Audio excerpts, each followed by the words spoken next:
Kerala cricket ലീഗിലെ പ്രധാന ടീമുകളിലൊന്നായ Cochin blue ടൈഗേഴ്സിന്റെ പരിശീലനം കാട്ടാക്കടയിൽ. കാട്ടാക്കട മേച്ചിറയിലുള്ള ഓസ്ട്രേലിയൻ ഗ്രൗണ്ടിലാണ് ടൈഗേഴ്സ് പരിശീലനം നടത്തുന്നത്. മുഖ്യ കോച്ച് റൈഫി വിൻസെന്റ് ഗോമസിന്റെ നേതൃത്വത്തിലാണ് പരിശീലനം നടക്കുന്നത്. സഞ്ജു സാംസന്റെ സഹോദരൻ സാലി സാംസണും കളിക്കാനെത്തിയിരുന്നു. ദേശീയ ക്രിക്കറ്റ് അക്കാദമിയിൽ പരിശീലനത്തിലുള്ള സഞ്ജു സാംസൺ ഏറെ വൈകാതെ പരിശീലനത്തിനായി ഇവിടെ എത്തുമെന്നാണ് ലഭ്യമാകുന്ന വിവരം. ഈ ഗ്രൗണ്ട് മികച്ച നിലവാരം പുലർത്തുന്നുണ്ടെന്നും തുടർന്നുള്ള പരിശീലന മത്സരങ്ങൾക്കും ഇവിടെ എത്തുമെന്നും കോച്ച് പറഞ്ഞു.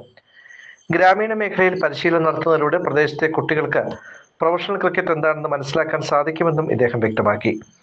കൂടുതൽ താരങ്ങൾ വരും ദിവസങ്ങൾ സ്റ്റേഡിയത്തിലെത്തും. 2 മണിക്കൂറാണ് ഇന്ന് പരിശീലനം ഉണ്ടായിരുന്നത്. എത്ര ദിവസം നീണ്ടിരിക്കുന്ന പരിശീലനം? തീർച്ചയായിട്ടും നമ്മുടെ പ്രിപ്പറേഷൻ എന്ന് പറയുമ്പോൾ ഒരു 1 മന്ത് ബാക്ക് തന്നെ സ്റ്റാർട്ട് ചെയ്ത് കഴിഞ്ഞു. ഓപ്ഷൻ കഴിഞ്ഞ് ഉടൻ തന്നെ ആദ്യം തന്നെ ഒരു അസസ്മെന്റ് ക്യാമ്പും അതിനുശേഷം കൃത്യമായിട്ട് വളരെ ഓരോ വീക്കിലും അസസ് ചെയ്തുകൊണ്ട് ട്രെയിനിങ് ക്യാമ്പ് ആണെങ്കിലും ബാക്കിയെല്ലാം കൃത്യമായിട്ട് നടന്നു വരുന്നു. സ്ട്രെങ്ത് ആൻഡ് കണ്ടീഷനിങ്ങിന് പ്രത്യേകിച്ച് രാജസ്ഥാൻ റോയൽസിന്റെ വളരെ എക്സ്പീരിയൻസ്ഡ് ആയ ട്രെയിനർ രാജാമണിയൊക്കെ വന്ന ടീമിനെ ആ ഒരു പരിശീലനം നൽകിയിരുന്നു. എന്തായാലും മികച്ചൊരു ഇനിഷ്യേറ്റീവ് എന്ന് പറയണം. കാരണം Kerala cricket association, Kerala cricket league എന്ന ഈ ഒരു ഇനിഷ്യേറ്റീവായിട്ട് വരുമ്പോൾ ഒരുപാട് പ്ലെയേഴ്സിനാണ് ഇത്രത്തോളം ആ ഒരു എക്സ്പോഷർ കിട്ടുന്നത്. പ്രത്യേകിച്ച് നമ്മൾ ഇന്ന് ഇവിടെ വന്ന് പ്രാക്ടീസ് ചെയ്യുമ്പോൾ ഇവിടെയുള്ള കുട്ടികൾക്കൊക്കെ വന്ന് കാണാനും ഒരുപാട് പ്രചോദനം ലഭിക്കാനും ഒക്കെ പറ്റുന്ന ഒരു വലിയ അവസരം തന്നെയാണ്.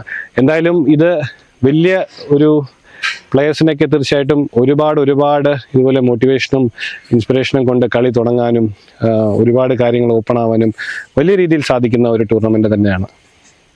നമ്മളൊരു കുറെ കൂടി വലിയ താരങ്ങളെ അടുത്തറിയാൻ ഈ ഗ്രാമീണ മേഖലയിലെ ജനങ്ങൾക്ക് ഒരു സൗകര്യം കൂടെ കിട്ടുകയാണ്. അപ്പൊ നമ്മുടെ ഒരു കളി ശൈലി എങ്ങനെയായിരിക്കും? ഇത്തവണ ഒരു സാധാരണ ഒരു അറ്റാക്കിംഗ് മോഡലാണ് നമ്മൾ സാധാരണ കഴിഞ്ഞ സീസണിൽ കളി തുടങ്ങിയിരിക്കുന്നത്. അതേ മോഡ് തന്നെ തുടരുമോ?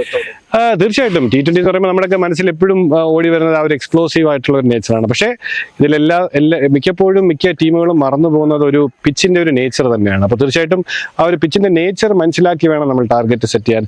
തീർച്ചയായിട്ടും ആ ഒരു എക്സ്പ്ലോസീവ് നേച്ചർ ഈ ഗെയിമിന് എപ്പോഴും ഉണ്ടാവും. പക്ഷേ ചില സമയത്ത് മിക്ക ടീമും പെട്ടുപോകുന്നത് ആ ഒരു പിച്ചിന്റെ ഒരു സിറ്റുവേഷൻ റീഡ് ചെയ്യാനായിട്ട് വളരെ ലേറ്റ് ആയി പോകുന്നു. അപ്പോൾ അത് വെച്ച് നോക്കുമ്പോൾ എല്ലാ കണ്ടീഷൻസിനും അല്ലെങ്കിൽ എല്ലാ ഒരു എൻവയൺമെന്റിനും വേണ്ടി നമ്മൾ റെഡിയാകുക എന്നുള്ളത് തന്നെയാണ് നമ്മുടെ കയ്യിലുള്ള പ്രോസസ്സ്. അത് വളരെ നല്ല രീതിയിൽ മുന്നേറിക്കൊണ്ടിരിക്കുന്നു എന്ന് വേണം പറയാൻ.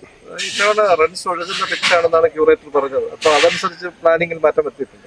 തീർച്ചയായിട്ടും. കാരണം റൺ ഒഴുകുന്ന പിച്ച് വരുമ്പോൾ നമുക്കറിയാം ഹൈദരാബാദിലെ സ്റ്റേഡിയത്തിലൊക്കെ 200-250 അടിക്കുമ്പോൾ കാണികളൊക്കെ എത്രത്തോളം ആ ഒരു ആവേശത്തോടു കൂടിയാണ് കളി കാണുന്നതെന്ന്. അങ്ങനെ വരുമ്പോൾ ടൂർണമെന്റിന്റെ ആ ഒരു ഇമ്പാക്ട് അല്ലെങ്കിൽ ആ ഒരു ഔട്ട്ലുക്ക് എന്ന് പറയുന്ന ഒരുപാട് മികച്ച രീതിയിലേക്ക് പോകും. വ്യൂവർഷിപ്പ് ഒരുപാട് മാറും. ഒരുപാട് കുട്ടികളും ബാക്കി ഇത് കാണുന്ന ആൾക്കാരും ഒക്കെ വളരെയധികം എക്സൈറ്റഡ് ആവും, ത്രിൽഡ് ആവും എന്നുള്ളതിൽ ഒരു സംശയവുമില്ല. അപ്പൊ തീർച്ചയായിട്ടും ഒരുപാട് മികച്ച എക്സൈറ്റിംഗ് ആയിട്ടുള്ള മാച്ചുകൾക്ക് വേണ്ടി നമുക്ക് വെയിറ്റ് ചെയ്യാം. ഈ ബൗളിംഗ് കോമ്പിനേഷൻ ഉണ്ടോ? നമ്മുടെ സ്പിൻ വേരിയേഷൻസ് ഒക്കെ നമ്മുടെ ഉണ്ട്. T20 എന്ന് പറയുമ്പോൾ നമുക്ക് എല്ലാ രീതിയിലുള്ള ബോളിംഗ് കോമ്പിനേഷൻസും ആവശ്യമാണ്. പ്രത്യേകിച്ച് സ്പിൻ ആണെങ്കിലും ഫാസ്റ്റ് ബോളേഴ്സ് ആണെങ്കിലും സ്വിങ് ചെയ്യിക്കുന്ന ആൾക്കാർ അല്ലെങ്കിൽ ഒരുപാട് വേരിയേഷൻസ് ഉള്ള അവസാനത്തെ ഓവറിലെ സ്പെഷ്യലിസ്റ്റുകൾ, സ്പിന്നേഴ്സ് ആണെങ്കിൽ കൃത്യമായിട്ട് വന്ന് മിഡിൽ ഓവേഴ്സ് ഒക്കെ ഹാൻഡിൽ ചെയ്യാൻ പറ്റണം. പവർ പ്ലേയിൽ മികച്ച സ്പെഷ്യലിസ്റ്റുകൾ വേണ്ടിയിരിക്കുന്നു. ബാറ്റിംഗ് പോലെ തന്നെ ബോളിങ്ങിലും വളരെയധികം ശ്രദ്ധ കേന്ദ്രീകരിക്കേണ്ട ഒരു ഫോർമാറ്റ് തന്നെയാണെന്നുള്ള ഒരു സംശയമില്ല.